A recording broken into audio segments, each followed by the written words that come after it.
ಸವ್ಯಸಾಚಿ ಸುದ್ದಿ ಜಾಲ ವಾರ್ತೆಗಳಿಗೆ ಸ್ವಾಗತ.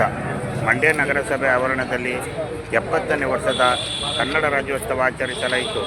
ಈ ಸಂದರ್ಭದಲ್ಲಿ ನಗರಸಭೆ ಅಧ್ಯಕ್ಷ ಎಂ.ಇ. ಪ್ರಕಾಶ್ ಧ್ವಜಾರೋಹಣ ಮಾಡಿದರು. ಹಾಗೂ ನಗರಸಭಾ ಸಿಬ್ಬಂದಿ ಕಾರಮ್ಮ ನಿವೃತ್ತಿ ಹೊಂದಿದ್ದರು. ಗೌರವಿಸಿ ಬೀಳ್ಕೊಡಲಾಯಿತು.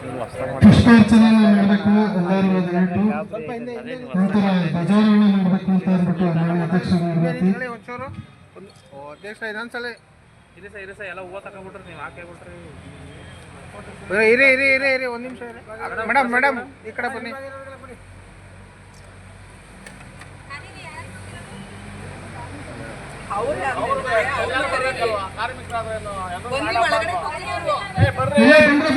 ಯಾರು ಕಾರ್ಮಿಕರು ಕೂತಿದ್ರು ಎಲ್ಲರೂ ಬನ್ನಿ.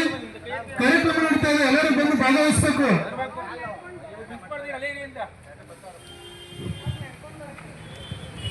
ಹಾಗೆಲ್ಲ ಅವರು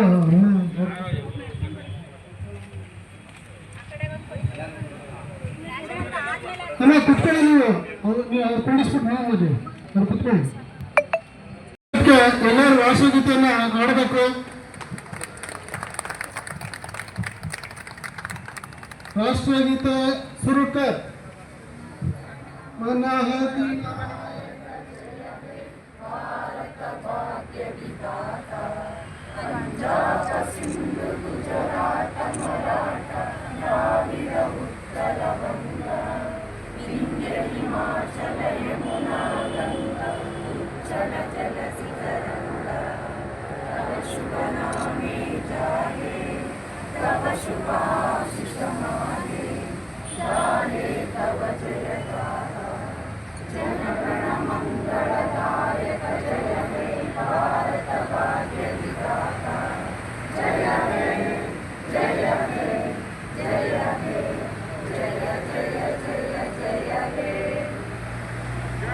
ಕೊಡಿ ಸರ್. 70ನೇ ವರ್ಷದ ಶುಭಾಶಯಗಳೊಂದಿಗೆ ಈ ದಿನ ಏನು ನಾವು ನಾಡು ನುಡಿಯ ಬಗ್ಗೆ ಯೋಚನೆ ಮತ್ತು ಯೋಚಿಸಿ ಅತಿ ಹೆಚ್ಚು ಕನ್ನಡದಲ್ಲಿ ಮಾತಾಡುವ ಮಂಡ್ಯ ಜಿಲ್ಲೆ 99% ಅಂದರೆ 99% ಮಾತಾಡುವ ಜನ ಅಂತ ಹೇಳಿದ್ರೆ ನಾವು ಮಂಡ್ಯ ಜಿಲ್ಲೆಯವರು.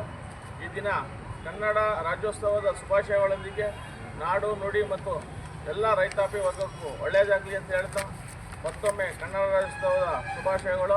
ನಮ್ಮ ಎಲ್ಲ ಸಿಬ್ಬಂದಿ ವರ್ಗದವ್ರಿಗೂ ಮತ್ತೊಮ್ಮೆ ಇದು ಕನ್ನಡ ರಾಜ್ಯೋತ್ಸವದ ಶುಭಾಶಯಗಳು ಹೇಳ್ತಾ, ಈ ಏನು ನನ್ನ ಕೌನ್ಸಿಲಿಂಗ್ ಅಂದರೆ ಆಡಳಿತ ಮಂಡಳಿಗೆ ಸಹಕರಿಸಿದ ಎಲ್ಲ ನನ್ನ ಇಲಾಖೆ ವರ್ಗದವರಿಗೂ ಕನ್ನಡ ರಾಜ್ಯೋತ್ಸವದ ಮತ್ತೊಮ್ಮೆ ಶುಭಾಶಯ ಹೇಳ್ತಾ, ಯಾಕೆ ಅಂತ ಹೇಳಿದ್ರೆ ಇದೇ ನವೆಂಬರ್ 2 ನಮ್ಮ ಕೊನೆಯ ದಿನ ಆಗಿರೋದ್ರಿಂದ ಏನೋ ಕೋರ್ಟಿನ ನಮ್ಮ ದಾವೆ ಇರೋದ್ರಿಂದ ಏನೋ ಎಕ್ಸ್ಟೆಂಡ್ ಆದರೆ ಮುಂದುವರಿಬೋದು. ಇಲ್ಲ ಅಂತ ಹೇಳಿದ್ರೆ ಇವತ್ತಿಗೆ ಕೊನೆ ಅಂತ ಹೇಳ್ತಾ ಮತ್ತೊಮ್ಮೆ ಎಲ್ಲರಿಗೂ ಈ ದಿನದ ಶುಭಾಶಯ ಹೇಳ್ತಾ ಕನ್ನಡ ರಾಜ್ಯೋತ್ಸವದ ಶುಭಾಶಯಗಳು.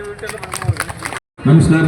ಮತ್ತೊಮ್ಮೆ ಕನ್ನಡ ರಾಜ್ಯೋತ್ಸವದ ಶುಭಾಶಯಗಳೊಂದಿಗೆ ಈ ದಿನ ಒಂದು ವಿಶೇಷ ಸಂಗತಿ ಅಂದರೆ ಈ ದಿನವೇ ನಮ್ಮ ಕಾರಮ್ಮ ಅವರು ನಿವೃತ್ತಿ ಹೊಂದುತ್ತಾ ಇದ್ದಾರೆ. ಕಾರಮ್ಮ ಇವರಿಗೆ ಮುಂದಿನ ಜೀವನ ಆರೋಗ್ಯಕರವಾಗಿರಲಿ ಅಂತ ಹೇಳ್ತಾ ಮತ್ತು ಅವರ ಕುಟುಂಬದವರಿಗೆ ಇನ್ನೂ ಹೆಚ್ಚಿನ ಅವರಿಗೆ ಶಕ್ತಿ ಸಿಗಲಿ ಅಂತ ಹೇಳ್ತಾ ಅವ್ರಿಗೆ ಆರೋಗ್ಯ ಕಡೆ ಗಮನ ಕೊಡಬೇಕು ಅವರ ಕುಟುಂಬದವರು. ಯಾಕೆ ಅಂತ ಹೇಳಿದ್ರೆ ಇವಾಗ ಅವರು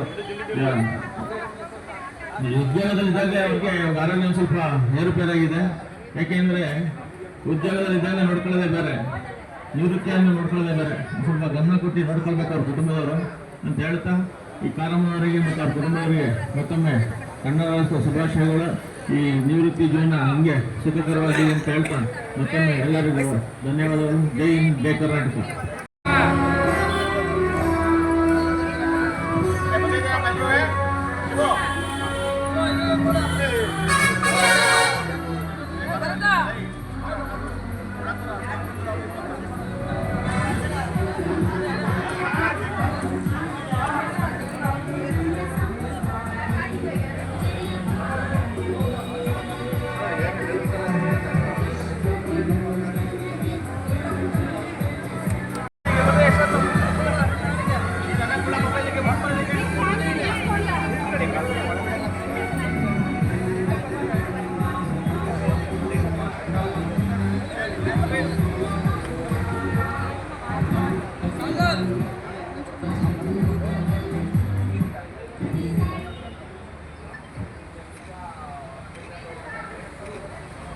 ಆಚೆ ಬನ್ರಿ